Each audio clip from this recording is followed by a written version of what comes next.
Lucas 15, 1 e 2.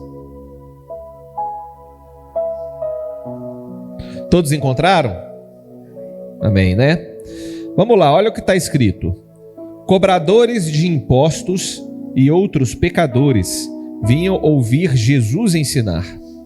Os fariseus e mestres da lei o criticavam dizendo: ele se reúne com pecadores e até come com eles. Vamos ler até aqui.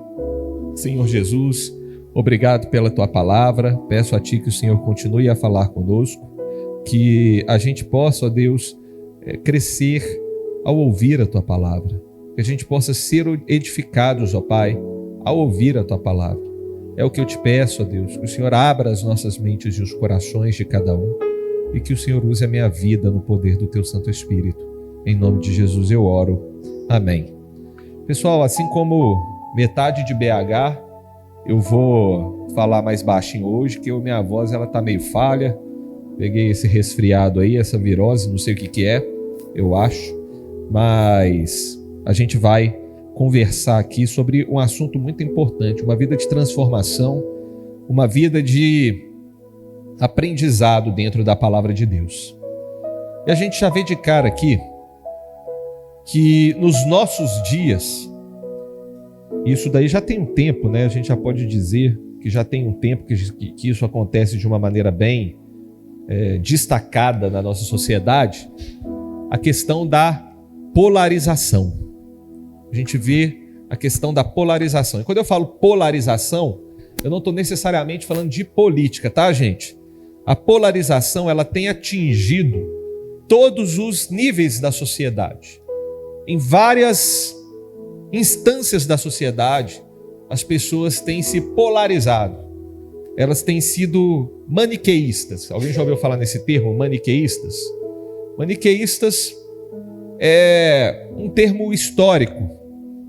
Há muito tempo atrás, se eu não me engano, era no Império Persa ou no Império Assírio, surgiu esse tipo de filosofia, esse tipo de pensamento, do qual se existia um Deus poderoso bom e um outro Deus poderoso mau. Quando a gente vai ler o Antigo Testamento, a gente vai ver poucas referências, mas pouquíssimas referências mesmo, em relação a Satanás. Por que você vai ver poucas referências no Antigo Testamento, principalmente no judaísmo do primeiro templo, em relação a Satanás? Por que você vai ver? Porque não existia esse tipo de filosofia, esse tipo de pensamento religioso incrustado na população, na religião judaica. Naquele tempo, os judeus, eles acreditavam que Satanás era um anjo, como qualquer outro anjo, mas que fazia o trabalho sujo, que fazia o papel ruim. Então você vai ver muitas vezes, muitos textos, o próprio Deus falando para o anjo: vai lá e faça, entendeu? Como em Jó, por exemplo, como Satanás incitando Davi. A gente vai ler em Samuel, Deus incitando Davi, e a gente vai ver em Crônicas, Satanás incitando Davi a fazer o censo, entendeu? Outro ponto, a assembleia que estava acontecendo para dar cabo ao rei Acabe. Você vai ver isso daí também, dar cabo ao rei Acabe. Aí aparece um anjo lá: eu vou botar um espírito de engano na boca dos profetas de Acabe, vou tacar e tal. E a gente fala assim: nossa, mas que isso? Isso só pode ser coisa do diabo. O próprio Deus falou: boa ideia, vai lá e faz isso, né? Porque Deus queria dar um fim ao reinado perverso de Acabe. Então nós temos esse tipo de situação. Mais para frente, quando Israel foi exilado na Babilônia e teve muito contato com esses impérios, com o Império Persa, com o Império Assírio, a gente vai se lembrar que o Reino do Norte já havia sido destroçado pelo Império Assírio. Depois eles tentaram invadir o Reino do Sul, e aí foi aquela situação que o anjo veio e matou 180 mil soldados, em que o rei Ezequias buscou ali uma reforma, buscou um contato maior com Deus, mas depois o rei Ezequias deu um vacilo, mostrou todo o reino ali para a galera da Babilônia. Eles deviam ter feito uns planinhos ali. Não, que legal. legal, pô, o cara tem um tesouro, ó, pô, o cara tem isso aqui. Então, ó, gente, toma muito cuidado com quem você vai pôr dentro de casa. Moral da história, tá? Toma muito cuidado com quem você vai mostrar as suas coisas, porque pode ter gente que vai querer roubar os seus tesouros, roubar aqueles bens que o Senhor te deu. Mas o que eu quero dizer não é isso.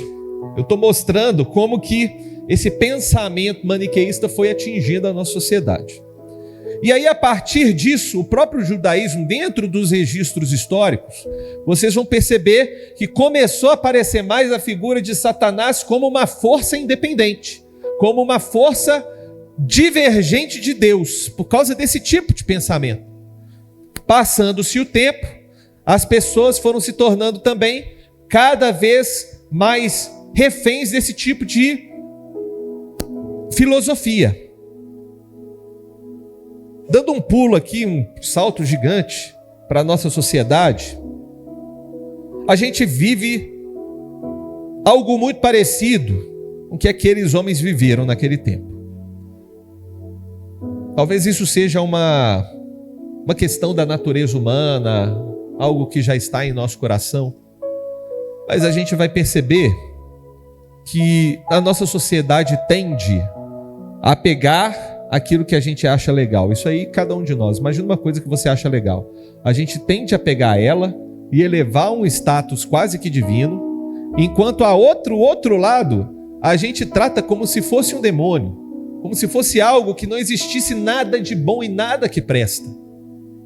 A gente não consegue ter uma tolerância. A sociedade atual, ela não consegue ter tolerância. Ela passa pano para as coisas que ela acredita, para as coisas ruins, para as coisas perversas que ela acredita, e eleva a um status divino quase que infalível, e ao mesmo tempo demoniza aquilo que pode existir de bom dentro de um outro lado, de uma outra perspectiva. Pega um pacote, embola tudo no mesmo lugar e fala que aquilo nada presta, nada daquilo presta. E a gente precisa, nós como cristãos, a gente precisa desenvolver uma visão crítica e equilibrada. Por quê? Nós, ao lermos esse texto aqui no capítulo 15, a gente se depara com essa situação. Olha só, Jesus se assentou com cobradores de impostos e pecadores. Aqui não temos especificado quais eram os pecadores. Ele falou pecadores e cobradores de impostos. Esse Lucas fez questão de especificar, porque ele, assim como 90% da sociedade, devia ter uma raiva mortal dos cobradores de impostos daquele tempo. Por quê? Além deles serem pessoas que traíam as suas nações, favorecendo Roma, cobrando impostos em favor de Roma, eles botavam as suas gorjetas também. E as gorjetas deles eram bem gordas, eram gordetas, né? Vamos dizer assim, né? Porque era uma coisa, muitas vezes era algumas vezes maior do que o próprio imposto cobrado. Muitas vezes. Né? Então você imagina, você tem um contador, o contador, vamos dizer, ele é o cara que faz ali a administração dos impostos de uma firma, do pessoal, não é verdade? O que vai pagar de imposto e tal. E você imagina o cobrador, vai cobrar os honorários dele e ele cobra 300% do imposto que vai ser cobrado. Imagina só, que delícia que não devia ser. O tanto que você tinha que trabalhar para você conseguir pagar os impostos. Né?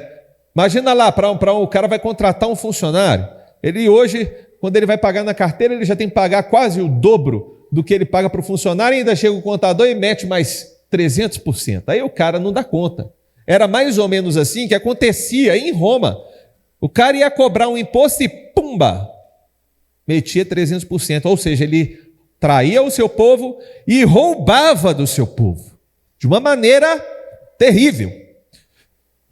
E Jesus se assentou com esses caras, que eram... Quando passava cobrador de imposto na rua, os outros cuspiam nele, pra você ter ideia. Era desse naipe. Os caras cuspiam nele. Jesus se assentou com esses caras e outros pecadores. Né? A gente vê que Jesus tinha uma certa tolerância acima do que era acostumado, acima do que era costumeiro naquela época. Ele tinha uma tolerância acima do que era costumeiro naquela época em relação aos pecadores. E aí, obviamente, eu estou falando de Jesus como um judeu.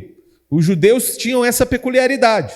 Para outros povos, talvez os judeus eram os pecadores porque eles eram monoteístas. Mas vamos pegar, Jesus se assentava dentro da cultura judaica, dos costumes judaicos. Jesus se assentava ali com os pecadores daquele tempo, principalmente judeus pecadores. Você imagina só, trazendo aqui para o nosso tempo, na nossa igreja, imagina aquele cara mais pecador da igreja, mais cara de pau, ele aparece no culto, e aí o pastor senta do lado dele, aquele cara que gera fofoca, aquele cara que, na resenha ali do final do culto, você já dá uma olhada para um lado, dá uma olhada para o outro, dá uma olhada até para o teto para ver se Satanás não está descendo nas nuvens ali. Você olha tudo e você chega lá e fala, não está aqui não, então vamos falar do safado, ou daquela mulher, ou daquele homem, ou daquela pessoa que traz problema para todo mundo dentro da igreja, que traz vergonha para a igreja. Esses eram os caras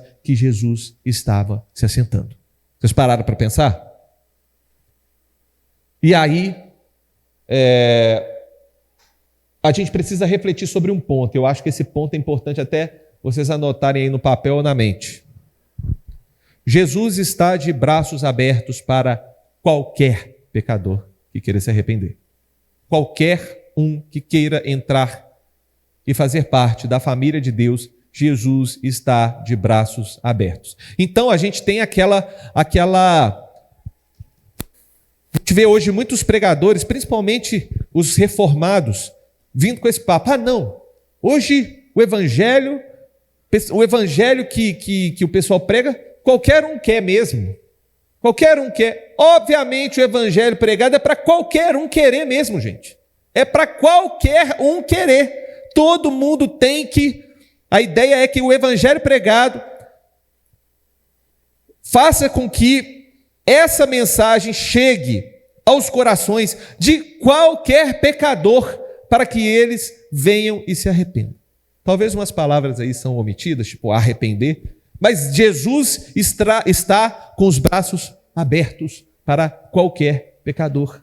E essa é a visão que a gente, como igreja do Senhor, tem que ter. Jesus está de braços abertos para qualquer pecador. E não apenas pecadores que vêm até Ele. Muitos pecadores vêm até Jesus. E Jesus também, você vai ver na Bíblia, foi atrás de pecadores.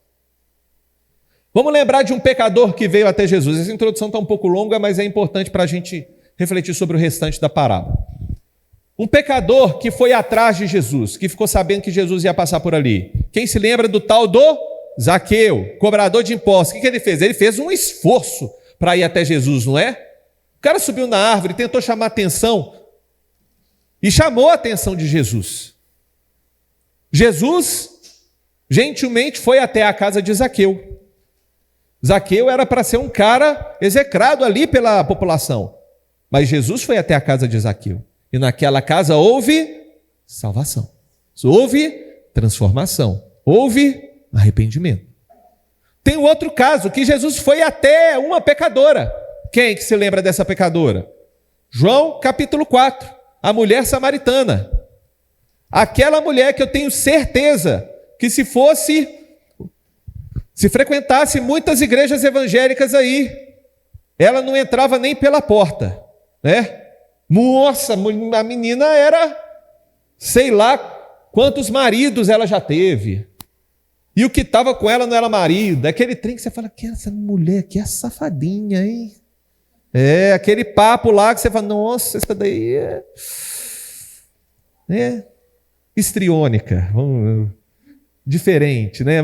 Gosta de aparecer, é carente, né? Ia rolar os papinhos nos corredores da igreja, com certeza, com essa mulher.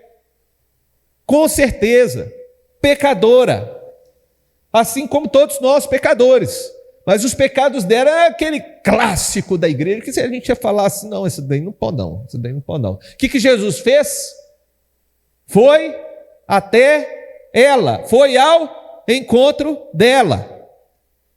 E aí, ele pregou, sentou com ela ali na beira do poço.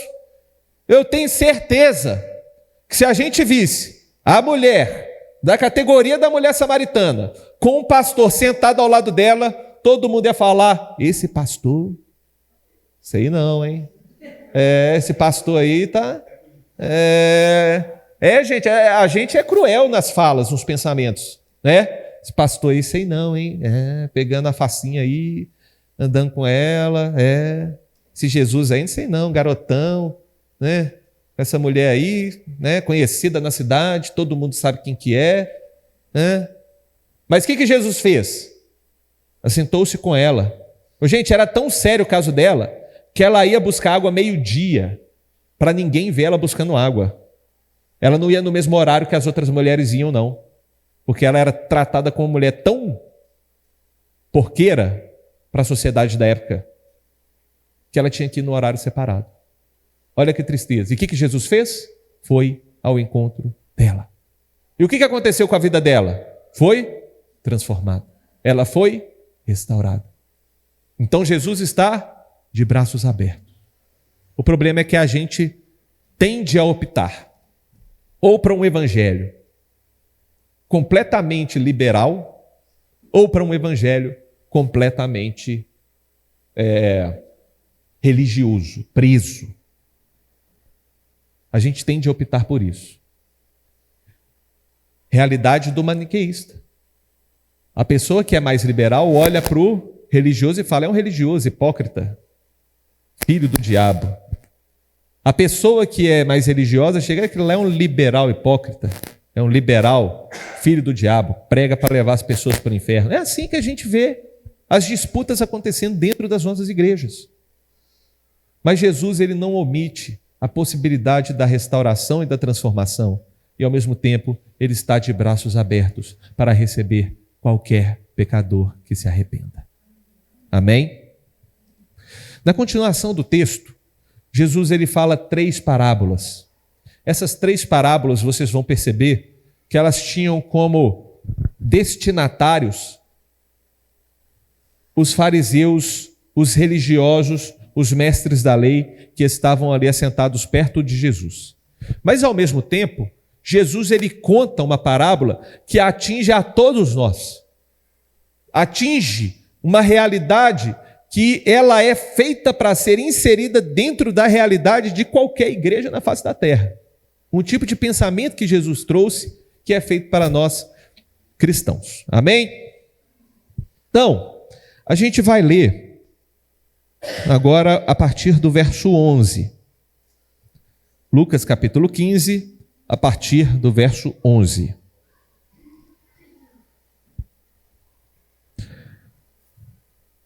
Jesus continuou. Um homem tinha 2 filhos. O mais jovem disse ao pai: quero a minha parte na herança. E o pai dividiu os seus bens entre os filhos. Alguns dias depois, o filho mais jovem arrumou as suas coisas e se mudou para uma terra distante, onde desperdiçou tudo que tinha por viver de forma desregrada. Então a gente tem aqui essa situação do filho mais jovem. Um homem tinha 2 filhos. O mais jovem pediu ao pai tudo que era de direito dele por herança. E ele torrou tudo, vivendo uma vida desregrada. E aqui a gente precisa fazer uns disclaimers. Primeiramente, a gente tem a figura do pai. E o pai representa para nós a figura de Deus, uma figura divina. E ele dá ao filho opções. O filho tem opções que lhe cabem por direito. O pai não omitiu essas opções ao filho. O filho pode, muito bem, nesse caso, escolher entre fazer uso da sua herança da maneira da qual ele gostaria de fazer o uso, como de deixar lá a herança se ajuntando na poupança do pai. Vamos dizer assim. Ele teria essa opção. Desde o começo da palavra de Deus, das Escrituras, a gente enxerga as pessoas tendo as suas opções. Deus permite a nossa agência. E Deus sabe também de todas as coisas. Ele tem o controle de todas as coisas. Lucas, como que isso funciona? Eu não sei, definitivamente. Deus é Deus. Se Deus quiser, Ele é Deus. Se não quiser, Ele é Deus. Se tudo der certo, Ele é Deus. Se der errado, continua sendo Deus. Deus, Ele tem o seu jeito e a sua perspectiva das coisas. Por exemplo, nós somos seres de 3 dimensões. Nós somos seres de 3 dimensões. Deus é um ser com dimensões ilimitadas. Nas teorias da física aí, não sei como é que funciona, mas eu só sei que na física os tempos tudo se cruzam, não tem muito esse trem de passado, presente, de futuro, de hoje, de amanhã. A gente sabe que na física, na teoria da física, tudo pode acontecer em termos de espaço-tempo. É uma loucura. Mas para a gente, nós vivemos em passado, presente, futuro. Existe uma barreira que impede com que nós voltemos ao passado. E existe uma barreira que impede com que nós vejamos o futuro. A gente não tem a dimensão. Então Deus, Ele permite que nós escolhamos, mesmo sabendo e decidindo nossas escolhas. E como que isso funciona? Eu não sei, porque Ele que criou isso aí, eu não sei como é que funciona. Eu só consigo dizer, humanamente falando, que a gente tem essas opções. E as opções que a gente tem nos levam a colher consequências. Não é verdade? Boas e ruins. Às vezes você faz boas escolhas e colhe frutos ruins também, não é? Quem nunca fez uma boa escolha e o fruto que você vai ver? Nossa! A gente, quando a Bíblia fala sobre a colheita, ela está falando de algo para a eternidade. Mas muitas vezes na nossa vida terrena, a gente fez boas escolhas, bem centradas. Não, eu vou economizar, eu vou aproveitar essa oportunidade, eu vou fazer melhor o uso do meu dinheiro, eu vou fazer isso daqui, vou fazer isso, aquilo outro. E às vezes vem o acaso e nos atropela. E a gente não tem controle sobre isso. Nem sempre a gente fazendo boas escolhas, vamos ter resultados bons, porque a nossa vida, a existência humana, ela tem um imponderável, né? Eu vou falar igual o Edu Panzi lá sei que o João conhece, lá da Itatiaia, né? O cara pode jogar bem, pode contratar bem, bons jogadores, montar um time, ter um técnico bom, massacrar o time dentro de campo, que o outro pode chegar lá e fazer um golzinho, porque o futebol existe um negócio que chama imponderável. E a nossa vida, ela é como o futebol, ela é imponderável. Às vezes você pode fazer tudo certo, fazer boas escolhas, economizar dinheiro, ser uma pessoa que aplica dinheiro na bolsa de valores, no tesouro, e fica fazendo isso, faz aquilo, que pode acontecer alguma coisa que vai fazer com que você perca tudo. É mais difícil de acontecer? É, mas pode acontecer, quem disse que não? É assim a nossa vida, ela é imponderável. Mas nossas escolhas têm consequências. E é mais fácil acontecer coisas ruins quando você faz más escolhas do que quando você faz boas escolhas. E as escolhas do filho mais novo foram escolhas ruins. Ele preferiu torrar tudo, vivendo uma vida desregrada. E é quase sempre certo. Se tirar o imponderável da jogada, é quase sempre certo que quem vive uma vida desregrada vai acabar em ruína. E é o que aconteceu com ele. Beleza? Seguindo, verso 14. Quando o seu dinheiro acabou, uma grande fome se espalhou pela terra, e ele começou a passar necessidade. Convenceu um fazendeiro da região a empregá-lo, e esse homem o mandou a seus campos para cuidar dos porcos. Embora quisesse saciar a fome com vagens dadas aos porcos, ninguém lhe dava coisa alguma. Então, o filho desse homem, ele tomou uma opção e deu tudo errado. No final das contas, Ele não conseguia comer nem comida de porco. E quando Jesus ele fala porco, ele está usando um sarcasmo aqui, de um nível tão grande, porque porco é visto como um bicho mais nojento para o judeu. Você tem ideia, o judeu não come nem carne de porco, né? Aquele lombinho que a gente tanto gosta, aquele tocinho, nossa, o que é um sanduíche sem bacon, né? O que é você passar na beira da estrada e não pegar aquele pedação de torresmo que você come e sai até baba de gordura, assim, do sabor, que sabe que nojo, mas que delícia ao mesmo tempo. Lucinho, vamos fazer um tocinho de barriga para nós, uma grande ideia, não é? Ué, aquela costelinha, nossa, ai que delícia, velho. Tá quase na hora do almoço, eu vou acelerar aqui.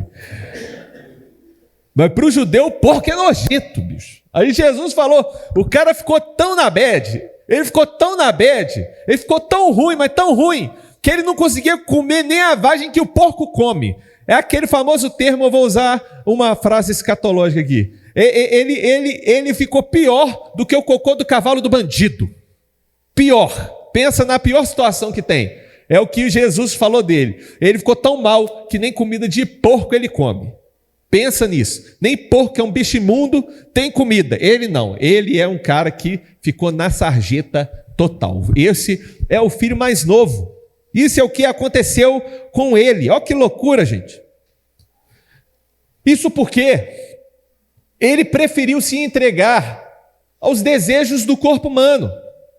E os desejos que a gente tem, quando satisfeitos de maneira impensada, descontrolada, nos levam a viver uma vida animalesca mesmo.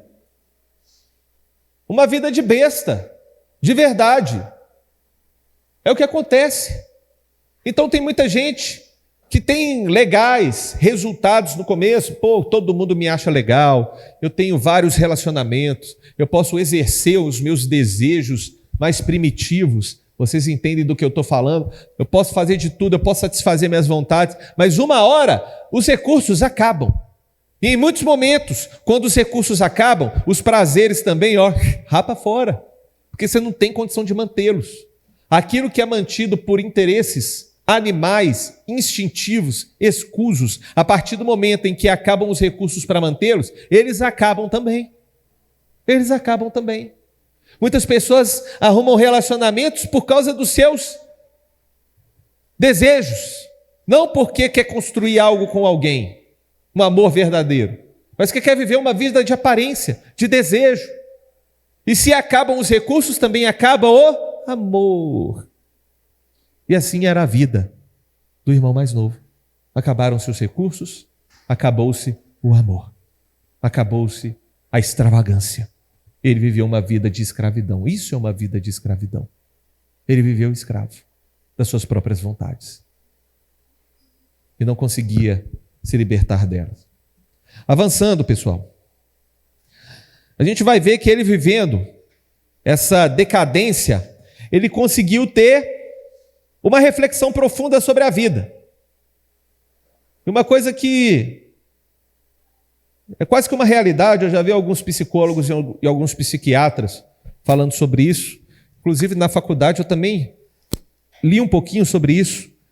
Não existe nada que consegue fazer um adulto mudar de ideia quando ele está com algo na cabeça que não sejam traumas e frustrações. Nada. Você já pararam para perceber isso? A pessoa bota um negócio na cabeça. Dificilmente, se ela colocou aquilo, introjetou aquilo e quer muito aquilo, a única coisa que vai fazer ela mudar de ideia é aquilo dar errado. Entendeu? Aí depois ela não quer ver aquilo nem pintado de ouro. Muitas vezes é assim, né? É o que acontece comigo. A Nicole me fala. Eu sou teimoso, mas a Nicole me fala, amor, vai dormir, o jogo é tarde, 9h45, é jogo do Galo. Para que você vai ver isso daí, amor? Amanhã você vai acordar cedo, vai acordar de madrugada, você vai ver esse jogo aí, amor, para quê? Aí, daqui a pouco a Nicole já está dormindo, foi embora. E eu estou lá, passando raiva, sacou? Sendo frustrado, categoricamente frustrado, desenvolvendo um trauma, né? Por causa desse time que me irrita, né? E hoje vai acontecer de novo. É impressionante como que eu sou né, cara de pau. Por isso que eu sou AM de cara de pau. É impressionante que eu vou hoje provavelmente assistir o jogo do Galo com a desculpa de que é 18h30. Então dá tempo de eu dormir cedo. Mas chegando aqui, gente, há sempre tempo de se arrepender, porque essa situação pode nos levar a viver reflexões profundas sobre a vida. A miséria causada por essa vida dissoluta que o filho mais novo viveu trouxe para ele uma reflexão importante. Espera aí, eu estou na pior. Eu não estou comendo nem comida de porco. O porco está melhor que eu. Eu vou voltar para os braços do meu pai. Nem que seja para viver como um escravo. É melhor do que eu viver passando fome, destruído, como eu estou aqui agora. Eu não estou legitimando a escravidão, tá, gente? Eu só estou falando o contexto que existia na época. Mas de maneira alguma a gente tem que achar isso legal. Vamos lá. Verso 17. Está escrito o seguinte: quando finalmente caiu em si, repita comigo, caiu em si. Ou seja, ele se arrependeu, ele caiu em si, caiu aquela moedinha, pim, e falou, ó, acordei, bem mineirinho, ó. Ô, gente, o ó é o maior sinal de arrependimento para o mineiro, tá? Porque toda vez que o mineiro faz alguma coisa errada, e ele vê que está na fossa, quando ele fala assim, ó, quando a moedinha cai, tá? Vamos lá. Quando ele finalmente caiu em si, disse, até os empregados de meu pai têm comida de sobra, e eu estou aqui morrendo de fome. Na sua Bíblia tem jornaleiro? Tem ninguém com a Bíblia? Jornaleiro? Ô, gente, jornaleiro não é quem entrega jornal não, tá? Jornaleiro é quem faz uma jornada de trabalho. É uma diária, é como se fosse um diarista, tá? Só para explicar aí como é que é? Alguma coisa pública, esqueci? Utilidade pública, porque a vida inteira eu achava que jornaleiro era entregar jornal, e eu ficava pensando lá, lendo esse texto, eu lembrava daquela música, extra, extra, o Osias correndo, jogando jornal para cima, aí a imagem que vinha na minha cabeça era o jornaleiro de Lucas capítulo 15, mas beleza, hoje nem existe mais, né? Hoje male a gente vê jornal, mas vamos lá.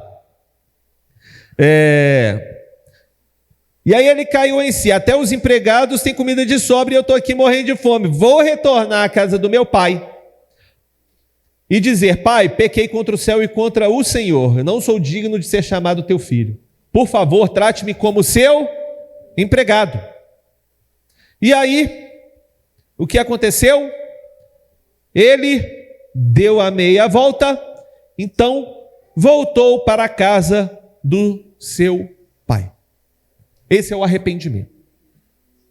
A gente vai ver que na humanidade existem muitas pessoas que têm a noção real daquilo que é certo e do que é errado, daquilo que vai, de fato, trazer esperança, daquilo que vai trazer vida. E eu posso dizer, tanto de uma maneira científica, quanto de uma maneira espiritual. Deus, ele imprime em nosso coração um senso moral, teologicamente falando. Ele imprime em nosso coração um senso moral. Então, os seres humanos têm um senso moral. Biologicamente falando, eu posso dizer que é um instinto de preservação da espécie. Vocês sabem que muitas das coisas que a gente faz é o nosso instinto de preservação. Então, se a gente tem desejos, né, é para o quê? Para gerar prole. Mas muitas vezes a gente chega à conclusão de que é melhor ser monogâmico, ter só a esposa, uma família, para quê? Para cuidar melhor da prole, porque a nossa prole, diferente de muitos animais, nasce completamente indefesa.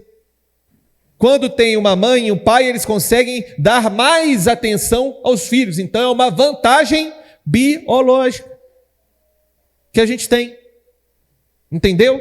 Então a gente vai se acertando no instinto. Deus, ele imprimiu nos nossos desejos biológicos, é o que eu acredito, nos nossos desejos biológicos, a necessidade de nós olharmos para a palavra dele e falarmos, é isso daqui que nós devemos viver, é isso, em termos morais, em termos bons, é isso aqui que a gente tem que viver, é isso.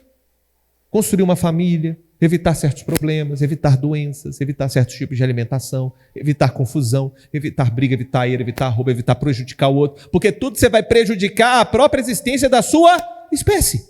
Pronto. Então a Bíblia fala uma série de coisas. E aí, esse menino caiu em si porque biologicamente ele sentiu fome. E ele falou, eu vou voltar para os braços de quem me acolhe, eu vou voltar para os braços do pai. E aí o que o pai faz? Continuação do verso 20. Quando ele ainda estava longe, seu pai o viu.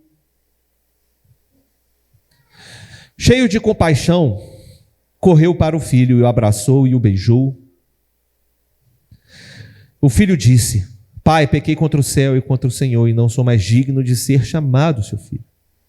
O pai, no entanto, disse aos servos, depressa, tragam a melhor roupa da casa e vistam ele, coloquem-lhe um anel no dedo e sandálias nos pés, matem um novilho gordo, faremos um banquete e celebraremos, pois este meu filho estava morto e voltou à vida, ele estava perdido e foi achado, e começaram a festejar. É assim que Deus se sente quando qualquer pecador se arrepende. Essa é a visão que a gente tem que ver. Não olhe para ninguém com um olhar de desprezo e de preconceito. Nós não somos superiores a ninguém. Nós estamos todos na mesma situação. Somos todos dependentes do amor do Pai, do amor de Deus. Somos todos irmãos. E ainda que um irmão faça besteira, viva a vida de uma maneira imprópria, a gente não tem que chegar e falar, bem feito. Não, a gente tem que abrir os nossos braços, assim como o pai abriu os braços para receber o filho. Que bom que você voltou, ou que bom que você veio, que bom que você está aqui conosco. Nós vamos cuidar de você. Ainda que você tenha erros, ainda que você tenha defeito, nós vamos cuidar de você. O discipulado, ele não vem só pela repreensão. Tem vezes que a gente tem que repreender, faz parte. A repreensão é importante, mas com cautela, com amor, com cuidado. Mas pode ter certeza que o carinho, que o amor tem efeitos poderosíssimos na transformação das pessoas. Quando elas se sentem acolhidas, o seu próprio instinto tende a querer viver uma vida dentro desse sistema. A não ser que seja um psicopata perverso, né? Aí o cara é difícil mesmo. Só Deus para mudar a mente. Mas vamos lá. Para finalizar. Verso 25. Enquanto isso, o filho mais velho trabalhava no campo. Na volta para casa, ouviu a música e as danças e perguntou a um dos seus servos o que estava acontecendo. E o servo respondeu, seu irmão voltou e seu pai matou um novilho gordo, pois ele voltou são e salvo. E aí o que o irmão mais velho fez? Ficou com raiva, bicho. O irmão mais velho cirou e não quis entrar. O pai saiu e insistiu com o filho, mas ele respondeu, todos esses anos tenho trabalhado como um escravo para o Senhor e nunca me recusei a obedecer às suas ordens. E o Senhor nunca me deu nem mesmo um cabrito para eu festejar com meus amigos. Mas quando esse seu filho volta, depois de desperdiçar o seu dinheiro com prostitutas, o Senhor comemora matando o novilho. O pai respondeu, meu filho, você está sempre comigo e tudo que eu tenho é seu. Mas tínhamos de comemorar este dia feliz, pois seu irmão estava morto e voltou à vida, estava perdido e foi achado. E aqui a gente traz uma reflexão muito importante.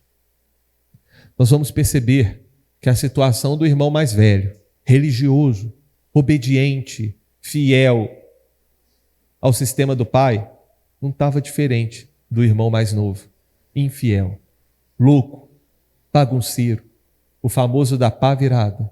E eu achava que pá virada era uma palavra só. É pá virado. Eu achava que era uma palavra só, assim, tipo assim, o cara é doidão, né? Mas a situação dos dois era muito parecidas. Era muito parecida. Porque o irmão mais novo estava com o coração rancoroso, religioso. Tinha um coração talvez ali interesseiro, sem misericórdia. O irmão mais velho, isso. Enquanto o irmão mais novo fez tudo o que ele fez de errado, mas se arrependeu. Deus, ele mostra a sua compaixão com ambos, a um dizendo: tudo que é meu é seu. Mas esse seu irmão voltou e nós precisamos celebrar esse grande dia. E como que foi a transformação do irmão mais novo? Ele veio todo sujo, cheio de pecado, devia estar sem tomar banho, roupas rasgadas, magrelão de fome. Quem que transformou ele? Quem que transformou ele? Quem que trouxe dignidade de volta para a vida dele? O Pai.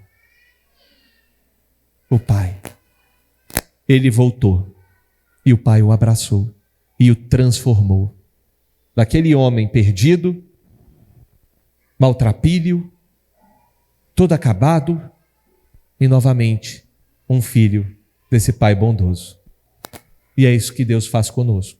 É isso que Deus fez conosco. Mas diferente do irmão mais velho, se vier alguém entrar pelaquela porta, pedindo socorro, pedindo para voltar para os braços do Pai, que nós como irmãos dele ou dela, possamos estar com os braços abertos para recebê-los e festejar assim como o Pai festeja. Amém?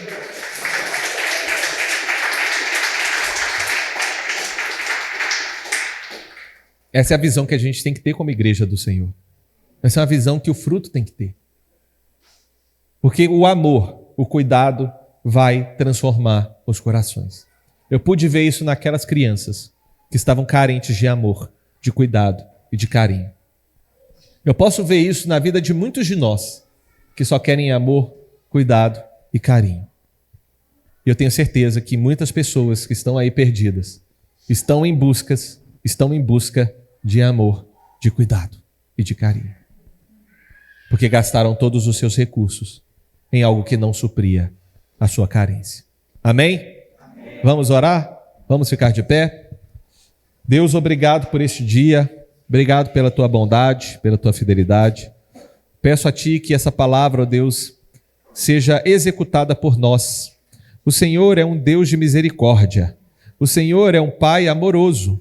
E nós, ó Deus, aqui estamos para seguirmos este exemplo, para obedecermos aquilo que Jesus Cristo nos disse. Nós queremos, ó Pai, ser pessoas que estão de braços abertos para receber qualquer pecador que se arrepende. E nós temos a consciência de que esses pecadores serão transformados pelo teu amor, Pai, pela tua graça e pelo cuidado que nós teremos. Ó Deus, desperta em nós o desejo de fazermos discípulos do Senhor. Ó Deus, que nós não sejamos apenas evangelistas, mas que nós sejamos também pessoas que fazem discípulos, que ensinam com cuidado, com amor, com carinho, com as informações que são necessárias para que as pessoas evoluam no crescimento do conhecimento de Ti, Pai. Em nome de Jesus. E que a gente não tenha esse pensamento maniqueísta, esse pensamento de olhar para nós como bom e de olhar para outros como Satanás. Mas que a gente possa, ó Deus, olhar para dentro do nosso coração e reconhecermos que assim como outras pessoas foram ou são, nós fomos pecadores e nós precisamos mudar o nosso coração para vivermos uma vida em Teus caminhos, ó Pai. E ao mesmo tempo, nós precisamos ter esse coração aberto para nos entregarmos ao Senhor e para nos achegarmos com os corações gratos na transformação do próximo, Pai. Em nome de Jesus eu oro. Amém. E amém. Que o amor de Deus o Pai, a maravilhosa graça de Cristo Filho e as doces consolações do Espírito Santo sejam presentes sobre a vida de cada um de nós, por onde andarmos, em nome de Jesus. Amém e amém.